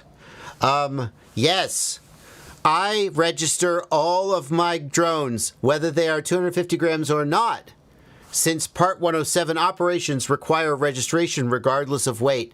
And essentially all of the drones I own, I cover my bases by assuming that I will use them in a video and it'll be a Part 107 flight. So I register them all, every single one of them. Yep. You can't prove I don't. They've all got a remote ID transponder and my FAA number on them. And every time I fly them, a spotter is there looking at the drone and never breaking eye contact. Even when I fly like behind a tree or behind the barn, they're still maintaining eye contact and communication with me as required by regulations, by FAA regulations. And that means that I can sleep at night knowing that I have done everything I'm required to do and kept the world a safe and healthy and wholesome place for everyone. Why, I don't even know what would happen if I were to put a drone in the air without registering it, or if I were to lose my spotter, were to lose sight of the drone for even a fraction of a second. Why, just cats and dogs living together. And that's why I don't do any of that stuff. What would happen if you don't register your drones? Nothing. Nothing. Like, realistically, nothing. The FAA has very little resources for enforcement of regulations. And they are very, very focused on full-scale aviation and manned aviation, as they should be, because manned aviation is a direct risk to human life and health if bad things happen. And, some would even say that in a world where, air traffic controllers are going on strike and Blackhawks are flying and crashing with 100 feet of separation, and then the other airplanes are going down, some would say that the FAA has their hands full. Some would say. Realistically, I don't know of a single case where the FAA has brought action against someone for not registering their drone. Now, what they have done is some bozo does some bozo bonehead shit, like flying their drone over a football stadium during the game. And then they have a target on their back, and then the FAA throws the book at them. And one of the things they do is they say, you didn't register your drone. And that's a violation. So if you're a typical person who doesn't already have a target on your back, don't do anything to get a target on your back, and probably it will never matter whether you have remote ID or whether you register your drones. And there are people out there who say, well, you shouldn't say that, Bardwell. You should tell people the rules, and you should tell them to comply with the rules. Shut up. I will tell you the rules. And there are some rules that I believe in wholeheartedly. I think that the rules make sense. They're based in a desire and to make the world safer and better. And they have that effect even if they're not perfect. Right? Like, for example, fire codes, electrical codes. Right? I feel very strongly that buildings should be constructed according to fire codes and electrical codes, because that makes buildings safer for people to live in. And when they're violated, sometimes people get electrocuted and buildings burn down. So I would absolutely, if I was talking to electricians or talking to architects, I would say, yes, 100% you should. And they were like, do we really have to do this? What'll happen if I don't? And I'll be like, people will die. Do it. When it comes to FAA regulations about drones, I think in large part, they're not based on an understanding of how to make drones safer for everyone. They're based on, well, anyway, I won't say what they're based on, but they're not. I think that the main reason to comply is if you want to tick the box and not get in trouble. I don't think that complying actually makes the world safer in a meaningful way or better in a meaningful way. And so when I talk about FAA regulations, I say, here's what they are. And I comply with them because I have a giant target on my back by nature of the fact that I have a YouTube channel with 380,000 subscribers, and I'm sitting here right now saying the regulations. But I comply with them because that puts a target on my back. And I'm sure that someone at the FAA, if they've noticed me at all, would love to make an example of me. Well, good luck, I guess. But the reality is that if you don't register your drones, nothing will happen. With a statistical almost 100% certainty, nothing will happen. And if something does happen, it's because you did something else. You flew down a busy street, hit a car in the windshield as it was driving on the interstate, put a dent in an old lady's windshield. The local news picked it up, and then the FAA got 500 complaints from people who saw that saying, go crucify this guy. And the FAA decided today's your day to be the one in the barrel. So, Ein CB says, I'm still not sure if you're being sarcastic or not. I've done my job.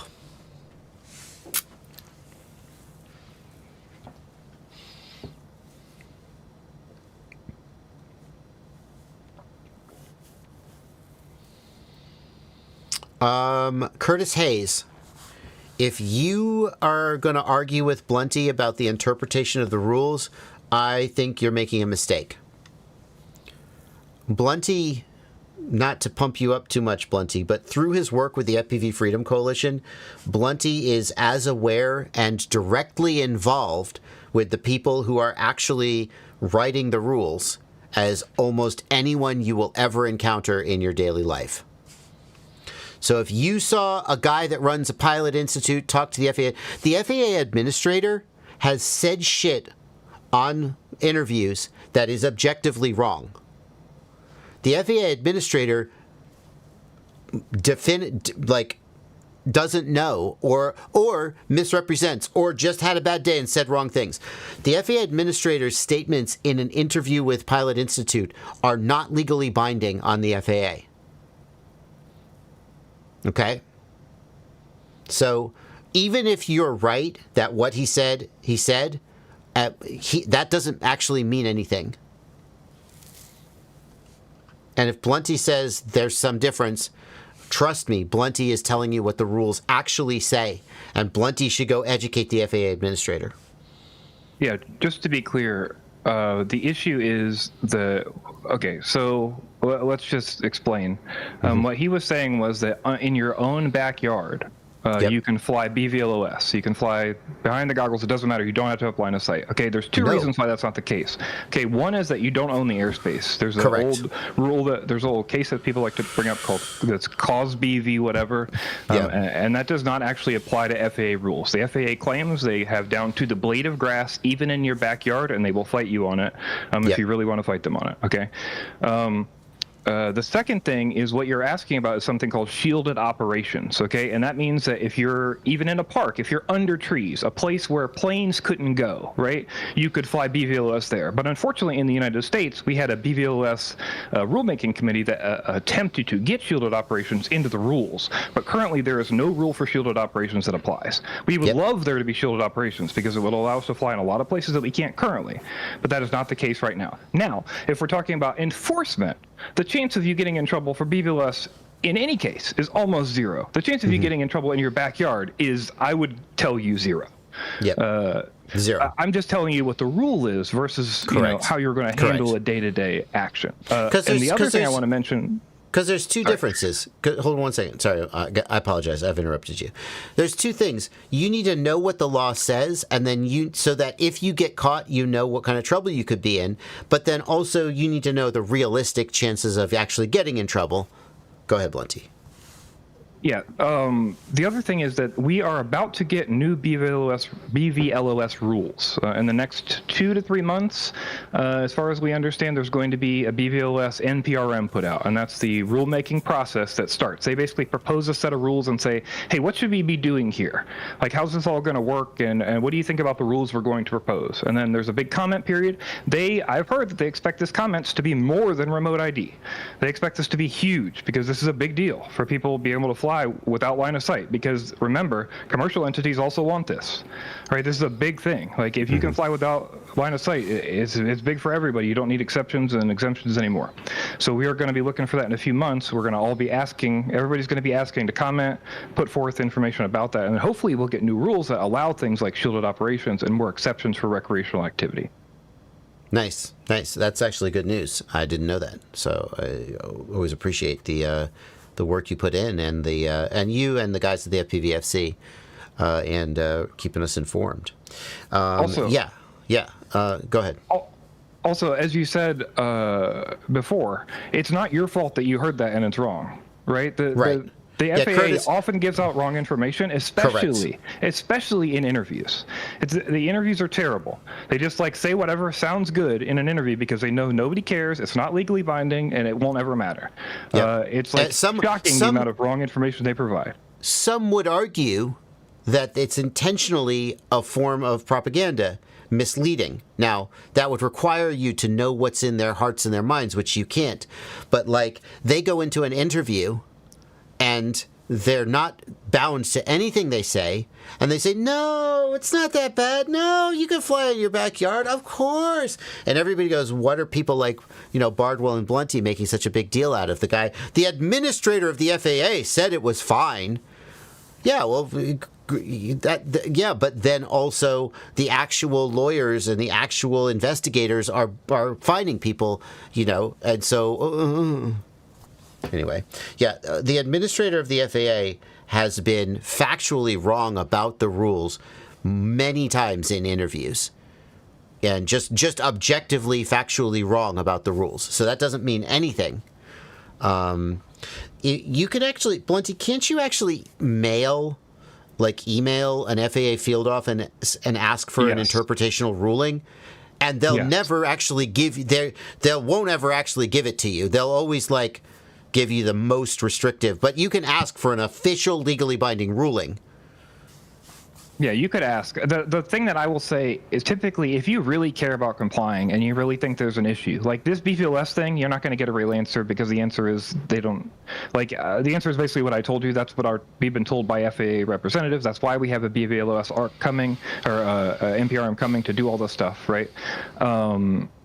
I lost my train of thought because I'm thinking about 3 things at once. What was I just saying? Sorry. What'd you ask BVLOS, rulemaking, ARC.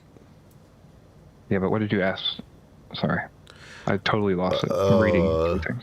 I'm sorry. I was listening and I don't remember either.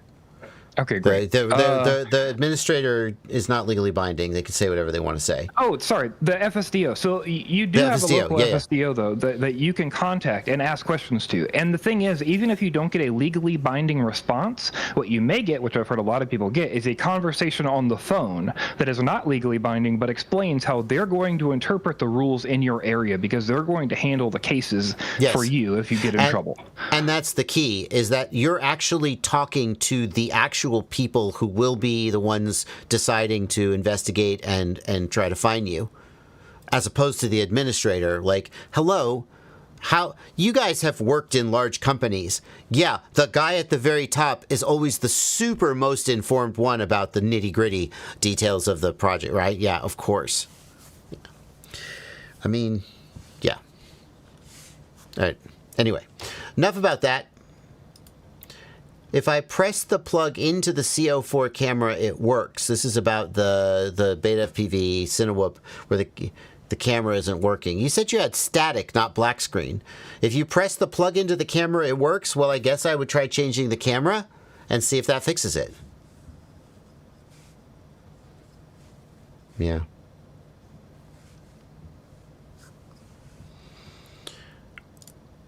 There's so much wrong with this statement, and the reality is so much more complex than that. And it's infuriating. The situation in general is infuriating. Not you specifically, Guy Actual, but just the whole belief that the world is a simple place and that a soundbite can be interpreted in a meaningful way to draw conclusions about how to act and behave, and what are the ramifications of your behavior. The idea that the Chevron deference just defanged the FAA, and like the reality is like just no, man, just no. Sorry, no. Hi, says UAV Video. Thank you for a $6 super chat, UAV Video. New build, burned motor on Betaflight Motors tab. ESC pads don't have continuity. Well, the ESC pads shouldn't. Continuity to where? Between each other or to ground or whatever? Could ESC still be bad? Yes, absolutely. Had a little short circuit earlier. Yeah, I mean, the ESC could be bad. Test for continuity between the motor pad and positive. If there is continuity, then the ESC is dead. Test between positive, the battery positive, and all of the motor pads. If any of them have continuity, the ESC is dead. And the other thing is, if you have continuity between two motor pads, but you have to disconnect the motors will create continuity. That means the ESC is dead. The ESC could still be dead some other way, though. Epic Cookie Tank says, I'm trying to get started in FPV. Would you recommend the HC0 Box Pro with analog drones? Yes. We've been over this a couple times. I respect the super chat, so I'm not just going to blow you off and say we've already answered this one. But the HC0 Box Pro is, if you got to be okay with a box goggle. But if you're okay with the box goggle, the Box Pro is a solid analog goggle.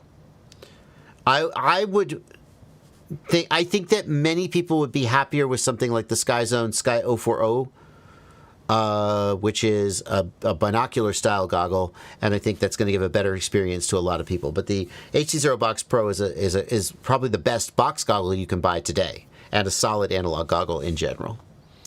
Here's $20 just because. Thank you so much, Reed P. Lando Cortez asks, any tip for phase delay fix? Did the PID Toolbox basement tune got the PD balance good? Did min-max F feed forward and still no noticeable difference? No, Lando, thank you for a $7 super chat. I'm so sorry I don't have any advice for you. This is way deeper into PID Toolbox tuning than I feel comfortable going, especially on a live stream where we're not really like diving into it. So if you changed feed forward from min to max and saw no difference, that surprises me, but I don't really know what to tell you to do instead. Snowy Timo, thank you for 50 kroner. I'm new to FPV. My Goggle N3 and DJI 04 Pro VTX is stuck at 25 milliwatts. And racing mode is off. Can't change it. I'm sorry. Your N3 and 04 Pro VTX? Do you need to do the ham unlock? I feel like you need to do the ham unlock, although I'm not sure. So, Google DJI N3 ham unlock.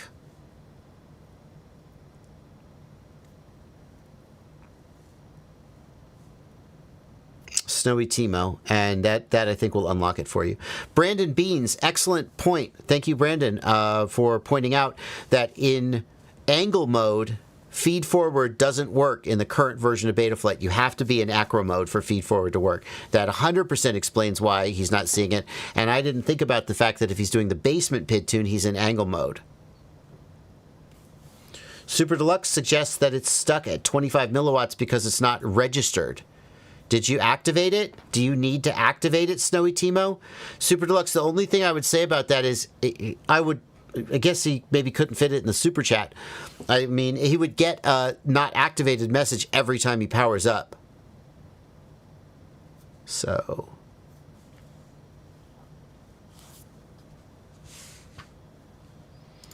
Last I heard, they're going to force FPV drones to be capable of object avoidance and autonomous return to home to qualify under Part 107. Asks Eric Clevin. Thank you for a $10 super chat. Blunty, is there any truth whatsoever to this, or is this just he's BS? talking about Part 108. Part 108 is the new BVLOS rule, but we don't have it yet. So okay. So whatever you've heard is rumor based on old documents. So it could be the case, but we haven't seen the final. My understanding is in the next few months, they'll be releasing the NPRM. We'll get to read all the rules and suggestions and things they think. Everybody will get to comment. They expect it maybe it'll take like a year. And then all those will go through, and then they'll put out a set of rules that's final. So we'll be able to know and then have like a year of planning and understanding before that happens. Yeah. Okay. Cool. I'll just say, yeah, they're trying to do stuff like that because commercial entities want to own the airspace, and the way to do that properly is to make sure that we're all avoidable, right? Like, if you don't have to do all the extra work if we have to use all these things legally on our drones to fly, that sort of thing. But what'll actually come through and what happens, hopefully we fought for the right things and got the right info through, and we can set the right comments and get the right stuff. Okay. Can FPV combo goggles spectate the original air unit? The V2 can spectate the original air unit, and the G2 and Integra can spectate the original air unit. I don't know what the FPV combo goggles are, though. Thoughts on buying aftermarket FPV goggles? Thank you for 20 Mexican pesos, DeLuke. You need, I don't know if I would buy them sight unseen because they could have problems with the lenses, you need to be able to actually put them on your face and look at the image quality. But I think buying aftermarket used FPV goggles is a great way to save some money. Do you think you'll be doing a video on modding the coax of the Goggles X, or is that only for the Goggles L? No, the Goggles X also can benefit from the coax mod. I don't know if I'll do a video on it.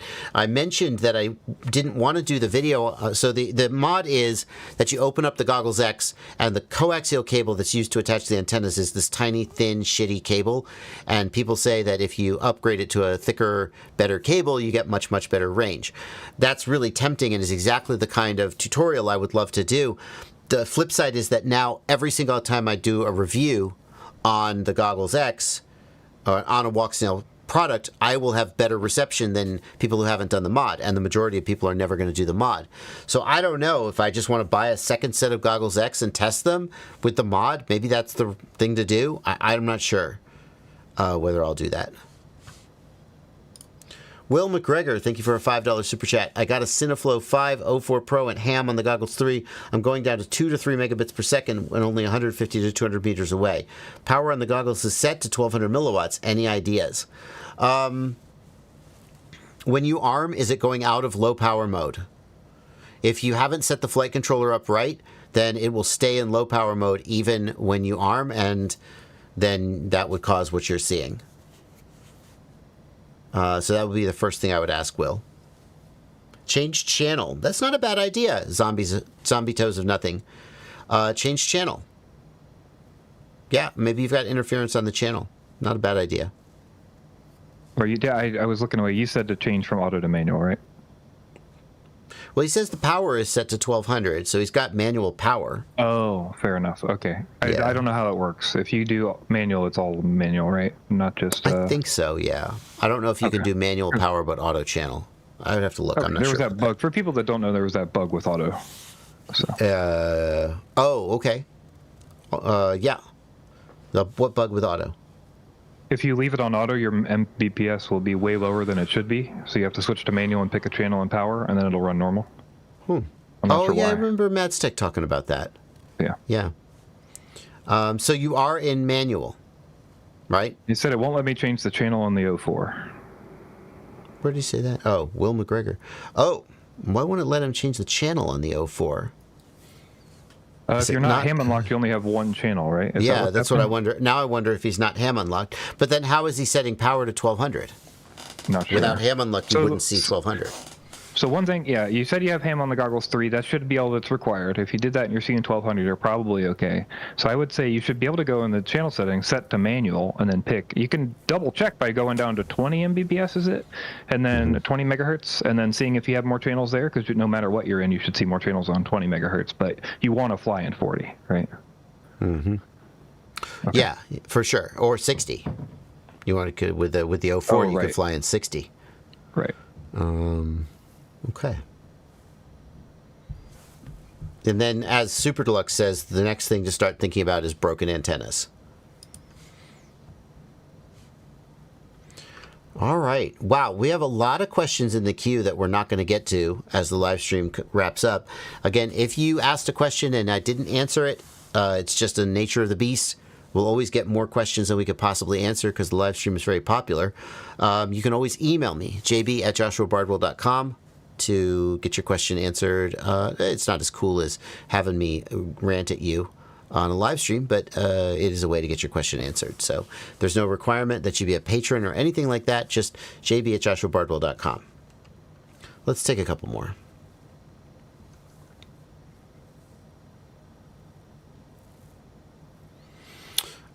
Here's one from UF Engineer who says, I'm looking for a backup goggles suggestion. I'm currently in the DJI environment with goggles 3 and 04. I don't want all my eggs in one DJI basket, so I'm considering HD0 as an alternative. UF Engineer, if you are used to DJI, I think you're going to be really disappointed in the image quality, range, and penetration of the HD0 system. However, you may be very impressed with the low latency, just how much control and responsiveness you have, assuming you're using the 90 FPS mode especially. That being said, if you're not doing a kind of flying that really benefits from very low latency, like racing or proximity freestyle, then I think the HD0 system is going to be likely to disappoint you. That's my honest opinion. Somebody trying to get somebody who is happy with their DJI system and is not like a racer, right? If you're a racer, absolutely get off DJI and go to HD0. You will love it. But if you're not like a racer and you're happy with the DJI system, the backup should be Walk Snail, which is like we have DJI at home, if you will. Like it's similar technology to DJI, just not quite as good.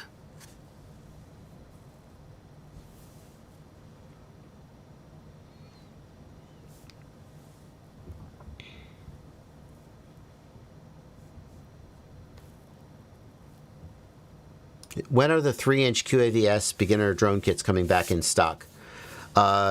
Whenever the tariff situation resolves itself. I haven't had like an official conversation with GetFPV about this, so like don't take this as gospel. But my understanding is that retailers in the FPV space are pausing their imports, and I think that's affecting the QAVS too. That they don't want to pay the tariff, and then like the next day, oh, we made a deal, the tariffs are gone, and they're just out hundreds of thousands of dollars for no reason. Literally no reason. Because the minute that happens, then they can't sell the product at a price that will recoup the cost. They just have given hundreds of thousands of dollars to the government as a tax for no benefit. We're going to be so rich. It's like, we're not rich. The government is taking money from its citizens. The government is rich. Except it's not even that rich because it's not even that much money. It's like my landlord. My landlord comes and says, hey, I'm raising your rent by 145%. We're going to be so rich. And everybody would be like, what the do you mean you're going to be rich? I'm going to have no money. Yes, we are both involved in this house, but I'm not getting rich. We're going to have these tariffs. We're going to be so rich. You're never going to have been so rich. Not me. I'm not getting rich. Okay.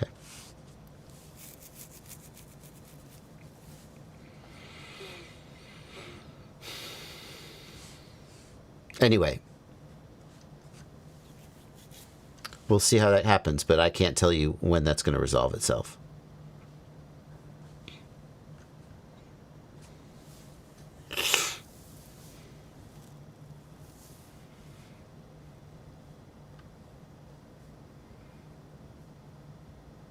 Why is local recording on my 04 light super shaky while the goggle recording looks fine? Because the image stabilization on the 04 light is broken. There are things you can do to fix it, but if you turn on Rocksteady, I think they call it, it just ruins the image. So turn Rocksteady off, turn EIS off, and then just don't use it, and it'll be fine. Or jump through the hoops of soft mounting your camera and all this other BS to try to fix it. But basically, the 04 light image stabilization is broken.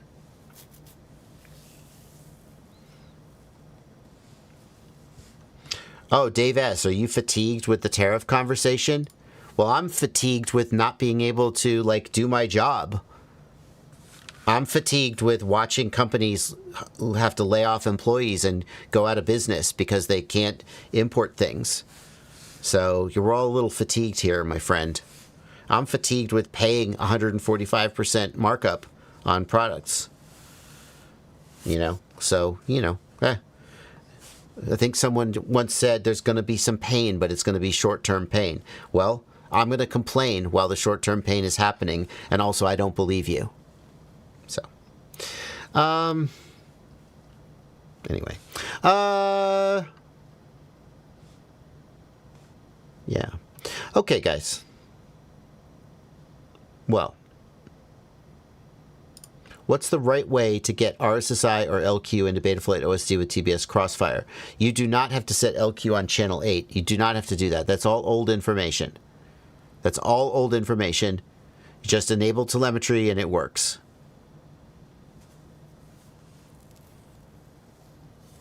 All right. Trying to find easy questions that I can just knock out. How can you get onboard audio on an F7 processor with Walksnail? Put an action camera like the GoPro, like a GoPro Hero or a Runcam Thumb.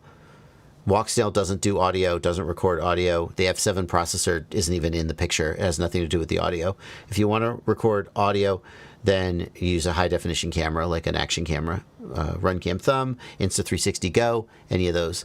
Or if you want to transmit it back to your head, you basically can't do that with Walksnail.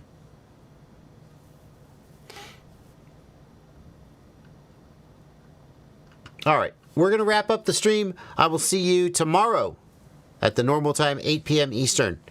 That's it. We're done. See you guys tomorrow. See you tomorrow, guys. Bye.